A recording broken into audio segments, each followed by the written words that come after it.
Hello, ഞാൻ KT Kuttan, retired assistant engineer and also licensed civil engineer Kerala state.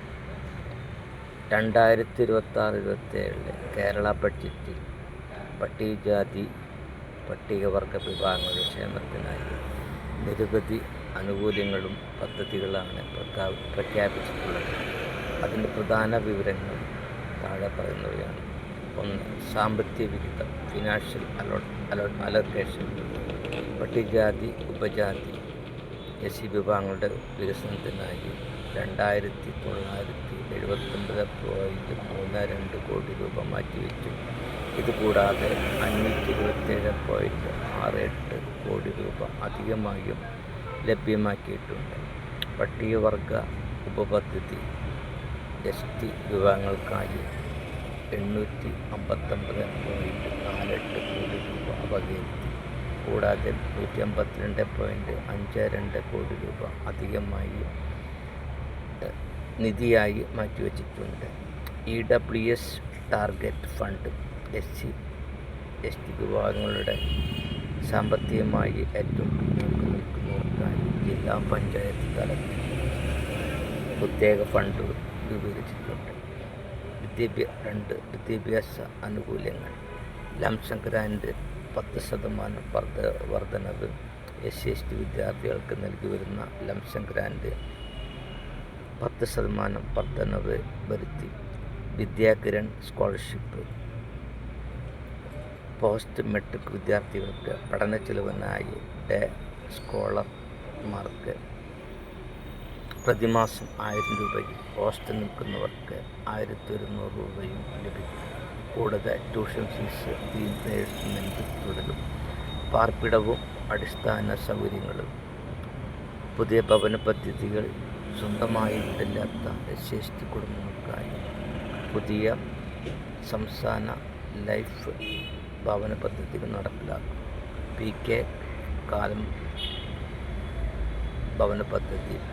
ആദിവാസി കുടുംബങ്ങൾക്ക് സുരക്ഷിതമായി വീട് ഉറപ്പാക്കുന്ന PK കാലം ഭവന പദ്ധതി കാര്യമായി മുന്നോട്ട് കൊണ്ടുപോകും. World class intelligence centre.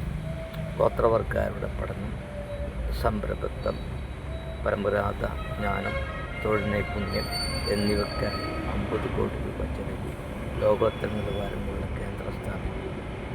തൊഴിലും മറ്റാനുകൂല്യങ്ങളും.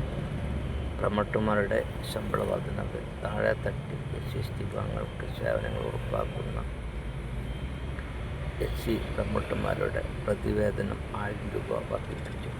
പട്ടികജാതി പട്ടികവർഗ വിഭാഗങ്ങളിലെ യുവാക്കൾ നേരിടുന്ന പോരായ്മകൾ പരിഹരിച്ച് 2026 മുതൽ സാമ്പത്തികമായും സാമൂഹികമായും സാംസ്കാരികമായും മുന്നോട്ട് നയിക്കുവാൻ വ്യവസ്ഥാപിതമായ ഒരു കർമ്മ പദ്ധതി ആവശ്യമാണ്. പരമ്പരാഗത രീതിയിൽ നിന്നും മാറി ആധുനിക യുഗത്തിനനുസരിച്ച് യുവാക്കളെ ചിട്ടപ്പെടുത്താൻ താഴെ പറയുന്ന മാർഗങ്ങൾ സ്വീകരിക്കാവുന്നതാണ്. സാമ്പത്തിക ശാക്തീകരണം. ആധുനിക തൊഴിൽ നൈപുണ്യം. പരമ്പരാഗത തൊഴിലുകൾക്ക് പുറമെ artificial intelligence, AI, coding, digital marketing, data analysis തുടങ്ങിയ ആധുനിക കോഴ്സുകൾ സൗജന്യ പരിശീലനം നൽകുക. സംരംഭകത്വ പ്രോത്സാഹനം. യുവാക്കളെ വെറും തൊഴിലന്വേഷകരാകാതെ തൊഴിൽദാതാക്കളാകും. സ്റ്റാർട്ടപ്പുകൾ തുടങ്ങാൻ സർക്കാർ സബ്സിഡികളും വലിയ ഈടില്ലാത്ത ലോണുകളും ഉറപ്പാക്കുക. സാമ്പത്തിക സാക്ഷരത.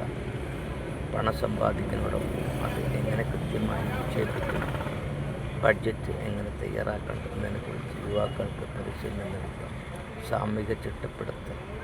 മെൻറ്റർഷിപ്പ് പ്രോഗ്രാമുകൾ.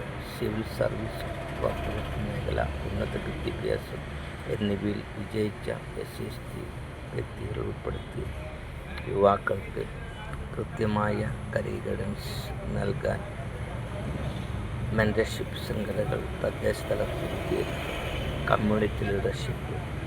പാർശ്വവൽക്കരിക്കപ്പെട്ട കോളനികളിലും ഊരുകളിലും യുവാക്കളെ സംഘടിപ്പിച്ച് ലീഡർഷിപ്പ് ക്യാമ്പുകൾ നടത്തുക. ഇത് അവരുടെ ആത്മവിശ്വാസം വർദ്ധിപ്പിക്കുകയും പൊതുസമൂഹത്തിൽ ഇടപെടാനുള്ള മടി മാറ്റുകയും ചെയ്യും. സിവിൽ സർവീസ് അല്ലെങ്കിൽ അക്കാദമിക് കോച്ചിങ് മത്സര പരീക്ഷകൾക്കായി കുട്ടിക്കാലം മുതൽ തന്നെ അടിത്തറ പാകുന്ന രീതിയിലുള്ള പ്രത്യേക പരിശീലന കേന്ദ്രങ്ങൾ പ്രാദേശികമായി ആരംഭിക്കുക. 3. സാംസ്കാരികവും മാനസികമായ മാറ്റങ്ങൾ. ഇൻഫീരിയറിറ്റി കോംപ്ലക്സ് മാറ്റുക. ചരിത്രപരമായ കാര്യങ്ങളാൽ നിലനിൽക്കുന്ന മാനസികമായ പിന്നോക്കാവസ്ഥയും മടിയും മാറ്റാൻ പ്രൊഫഷണൽ കൗൺസിലിങ്ങും മോട്ടിവേഷൻ ക്ലാസ്സുകളും സ്ഥിരമാക്കുക. കലയും കായിക രംഗവും. SC യുവാക്കൾക്ക് കായിക രംഗത്ത് തനത് കലകളിൽ നിന്നുള്ള സ്വാഭാവിക കഴിവുകളെ അന്താരാഷ്ട്ര നിലവാരത്തിലേക്ക് ഉയർത്താൻ സ്പോർട്സ് അക്കാദമികളും കൾച്ചർ ഹബ്ബുകളും സ്ഥാപിക്കുക. ലഹരി വിരുദ്ധ ബോധവൽക്കരണം. യുവാക്കളുടെ പുരോഗതിക്ക് തടസ്സം നിൽക്കുന്ന ലഹരി ഉപയോഗങ്ങൾക്കെതിരെ കമ്മ്യൂണിറ്റി തലത്തിൽ യുവാക്കളെ തന്നെ ഉൾപ്പെടുത്തി സ്ക്വാഡുകളും വിനോദ ക്ലബ്ബുകളും സജീവമാക്കുക. ഡിജിറ്റൽ പരിവർത്തനം. ഡിജിറ്റൽ ഡിവൈഡ് ഇല്ലാതാക്കുക. ഊരുകളിലും കോളനികളിലും ഹൈസ്പീഡ് ഇൻ്റർനെറ്റ്, ഡിജിറ്റൽ ലൈബ്രറികൾ സ്ഥാപിച്ച് സാങ്കേതികവിദ്യ എല്ലാവരിലും എത്തിക്കുക. ഓൺലൈൻ തൊഴിലവസരങ്ങൾ, വർക്ക് ഫ്രം ഹോം, ഫ്രീലാൻസിങ് തുടങ്ങിയ അവസരങ്ങൾ കോളനികളിൽ ഇരുന്ന് തന്നെ ചെയ്യാൻ യുവാക്കളെ പ്രാപ്തരാക്കുക. Project proposal.